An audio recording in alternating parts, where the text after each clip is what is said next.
स्वामी स्वामी ये क्या हो गया?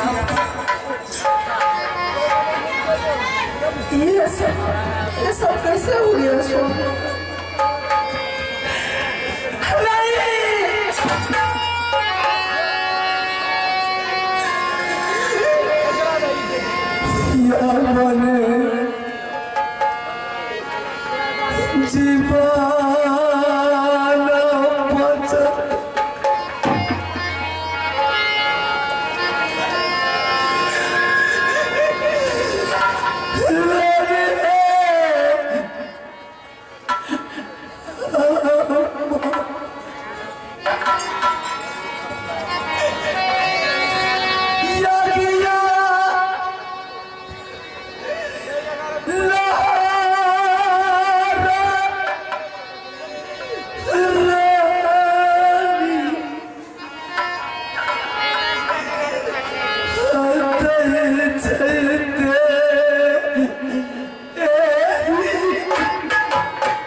मैंने तो सोची गए शिकार खेलने लेकिन ये इस तरह का हालात हो रहे संसार में लोग देखेंगे क्या बोले रानी क्या हो गया आपके साथ। मैंने अपने से नहीं बनाया हो कौन रानी। ऐसा गलती परमात्मा के साथ मैंने की, ये हाल आपको भुगतना पड़ा। रानी तुम मेरा चिंता मत कर। तुम ये बता रानी कि जब से तुम्हारी तोला भला करके मैंने नर्मल किला से राजभवन लाया, कभी तूने अपने महल को छोड़ करके दरबार नहीं आती थी, लेकिन आज तूने महल को छोड़ करके इस जंगल में आई हुई भिखारी की तरह बन करके ऐसा तूने रानी क्यों किया? जो तुम्हारी बदल पर मैंने पितबरी और सारी हरमत देखा था, आज तूने उसे छोड़ करके ये फटा पुराना पहन करके मेरे सामने आ गई रानी। तूने ये क्या किया? ऐसा बुद्धि तो मैं रानी कौन दिया कि तूने उस महल को छोड़ करके जंगल आ गई? सुनने के लिए चाहते हैं? हाँ बोल रही है। क्या बात है? क्या ऐसी दुर्दशा बना करके क्यों आए? मुझे कहा नहीं जाता। क्यों? फिर भी अगर मैं नहीं बताऊंगी तो मेरे स्वामीनाथ विश्वास नहीं करेंगे। आखिर बात क्या है रानी? एक रोज की बात है, बड़ी गोपनी रानी सोना ने मुझे बुला करके कहने लगी कि रानी फूला, आज तारीख से जो भी काम है सब काम तुम करेगी। क्या? नहीं रानी, मैंने बोली अपनी गोपनी के साथ ऐसी कौन सी काम है जो मैं करूंगी बहन? रानी सोना ने कहने लगी, आज तारीख से खाना बनाना, कपड़ा साफ करना, बर्तन साफ करना, मुझसे जवान को खाना खिलाना, महल जो भी है सबको साफ करना, यहाँ तक कि गोबर बरसी जो भी गंदा है उसको साफ सुथरा करना आज तारीख से तुम्हारी काम है। मेरे भाभी ऐसा नहीं कर सकती है। तू मेरे सामने झूठ बोलने के लिए आई है रानी। मुझे तुम्हारी बात का विश्वास नहीं होता कि मेरी भाभी तुम्हारे साथ ऐसा समझ काम किया होगा। मैंने बड़ी बहनी को बोली, बहन जब घर में नौरी वानी आई है काम करने के लिए तो फिर मैं काम क्या करूंगी? ये बस इतना ही तो बात है। स्वामी झट से छोटा पकड़ लिया, जमीन पे उठा के पटक दिया और लात जूता झाड़ू सुपाट की मार मारने।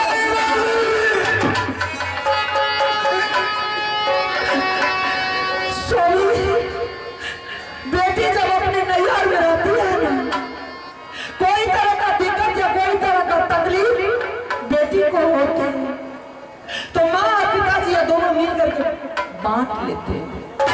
क्या तकलीफ है बेटी को? आज मेरी बेटी बहुत मायूस है, चेहरा उदास है। बेटी जब ससुराल में रहती है तो संसार में पतिनाथ के अलावा दुनिया में कोई नहीं होता। सोना का तोला मैंने नीलम किला से उठा करके राजमोबा लाया और राजमोबा में मैंने अपने महलों की रानी बनाया। मैं अपने भाई के साथ शादी किया। आज मैंने मेरे रानी को मार पीट करके रूम जादू खा दिया। जो सारी आपने दुल्हन बना करके नरवर किला से आपने मोदी किया लाए थे, भरी हुई सभा में दुशासन की तरह चीर खींच करके ये फटा पुराना दे करके धक्के मार करके बाहर कर दिया।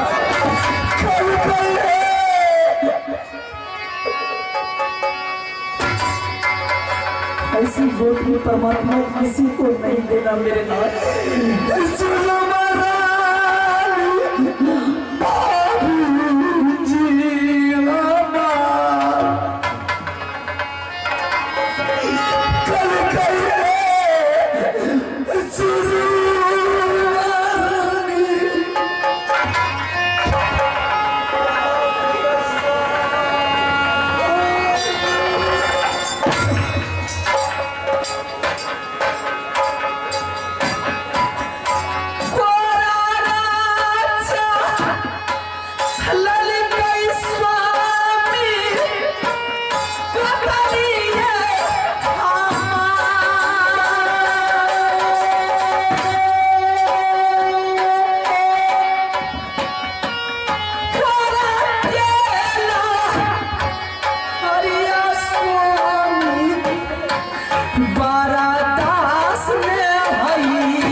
जे मैं सब समाचार को तूने बंद कर ली रानी। गोतनी मामा जाओ रानी सुनो। क्या कराचे कहती है दिल के बातियां। भैया कैसा मधुरा का पिया नहीं है अम्मा। भैया पारा सोई के रानी यलिया मोहब्बत। घर से खाली के क्या ये ऐसे निकल गया है? क्या नाम जब आई स्वामी बड़का मालिक जी। नीता दीना मान रही है मैया के समान।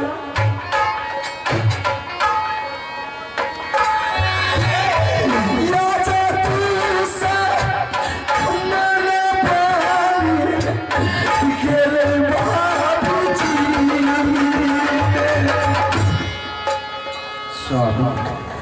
हेलो क्या बोल रही है रानी?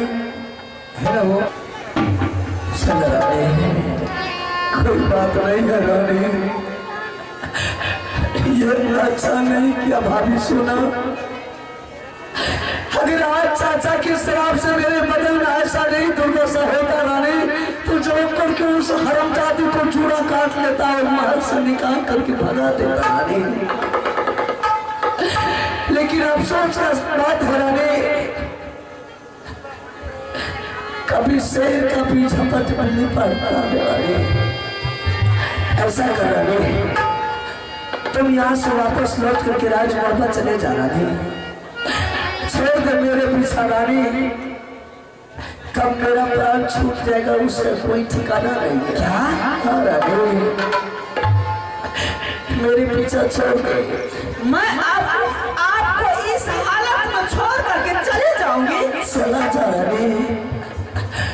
तुम्हारी पास में एक बेटा है रानी। अगर मैं मर भी गया ना रानी तो ये मत सोचना कि मेरे पति मर गया है। तुम्हारे पति का मतलब है तुम्हारे पास बेटा है रानी। इस हाल में मैं आपको छोड़ करके चली जाऊंगी। चला जा स्वामी ये तो क्या बोलती है? कल आपने अच्छे थे। आपके बाजू में ताकत और कमर में लगी तलवार था। आपको देख करके दुनिया सलामी ठोकती थी। आपके साथ में सब था। आज आपके शरीर में कुछ हो गया है। संसार के सभी प्राण सभी दोस्तों को दोस्त भाई छोड़ करके चला गया है। यहाँ तक कि आपका साथी भी छोड़ करके चला गया है। आज आपके शरीर में दिक्कत है तो क्या रानी भी बेचारी छोड़ करके चली जाएगी? मैं नहीं जाऊंगा छोटा रानी। मेरा मोह ममता तुम अपनी आत्मा से निकाल दे रानी। अगर तुम राजमहल नहीं जा सकती हो रानी समझ गया कि तुम्हें भाभी सोना की डर हो रहा। तुम यहाँ से अगर राजमहल नहीं जाएगी तो अपने नेहर चली जा रानी। नैहर? हाँ रानी। मेरे जीते ही जिंदगी में रानी तुम अपने माँ और पिताजी से भाई से बोल देना रानी जो 51 किलो में अच्छा से अच्छा होगा रानी। छतरी जिसके बाजू में ताकत होगा रानी। तुम अपने माँ पिताजी को बोल देना रानी मेरे आंखों के सामने तुम उस छतरी के साथ दूसरे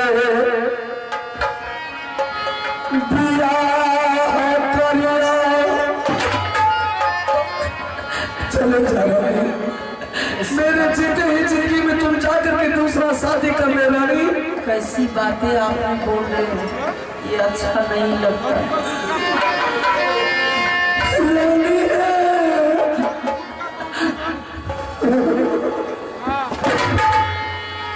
जो बोलना है बोल लीजिए, मैं नहीं जाने वाली हूँ।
क्या हो जाएगा, मैं भी स्वर्ग का रास्ता तय करूँगा।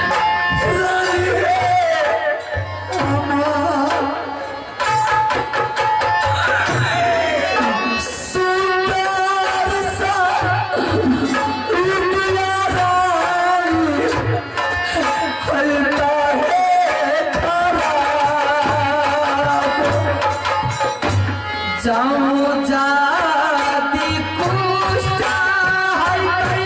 ये फूल बातेगा भगवान स्वर्ग है रानी फूल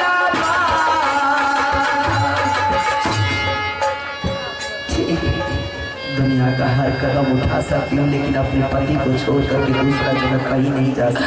अगर तुम कहीं नहीं मुझे छोड़ करके जाएगी रानी, इस जंगल में तूने मुझे हमको बोलेंगे रानी कि तुम मुझे सोने सिंगार दे, तो कहाँ से हम तुम्हें सोने सिंगार ला करके देंगे? ना आज तारीख से मैं अपनी सोने सिंगार मांगू।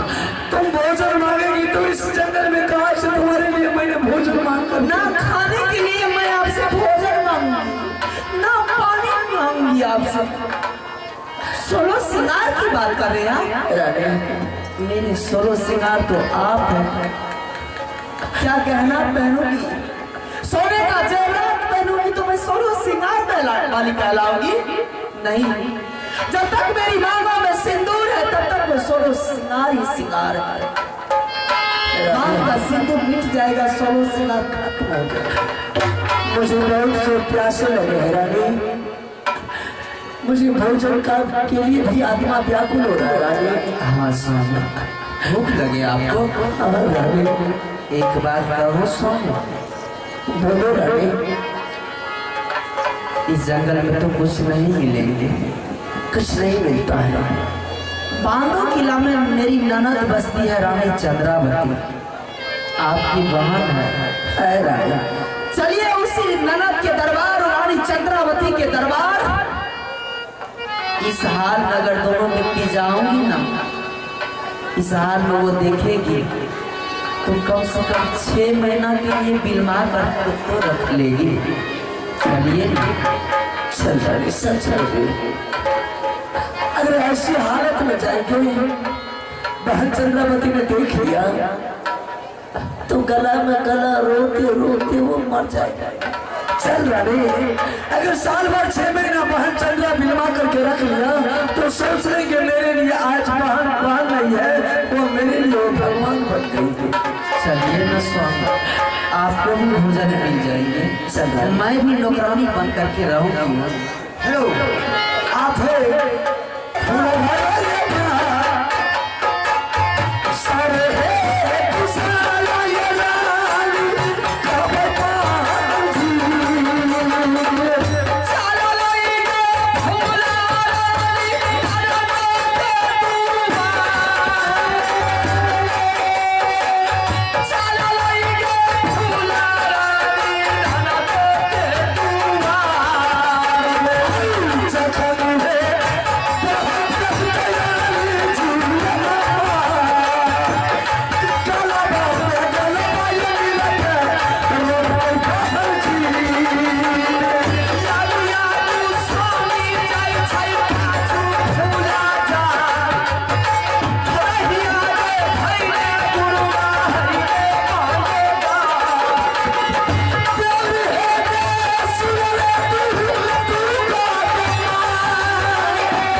आइए श्रीमान आप हैं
तुम देखो माहिल से टकराने का इंतजाम। अरे अभी तो कुछ नहीं हुआ है और मुझे ये भी पता चल चुका है ये माहिल ही एक काला नाग है जिसे ढंग से लेता है उसे सूर्य को सांस लेने के लिए नहीं देता हूँ।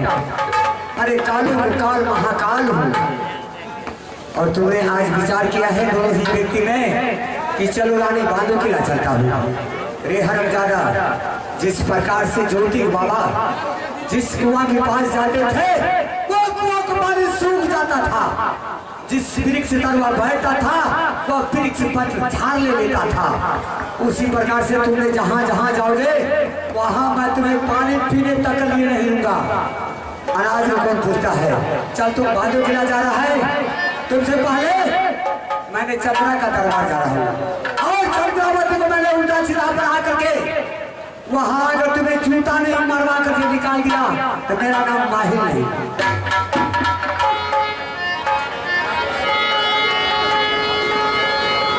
किया हो रामा किया हो मास्टर, अरे रामा रामा अकेले चक्करा बना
उसे दरबार में ना द्वारपाल मंत्री है ना मेरा दमाद दुल्हा जी है, मैं किससे बात करें? सबसे पहले मैं अपना बहन जो चंद्रावती है मैं उससे बात करता हूँ।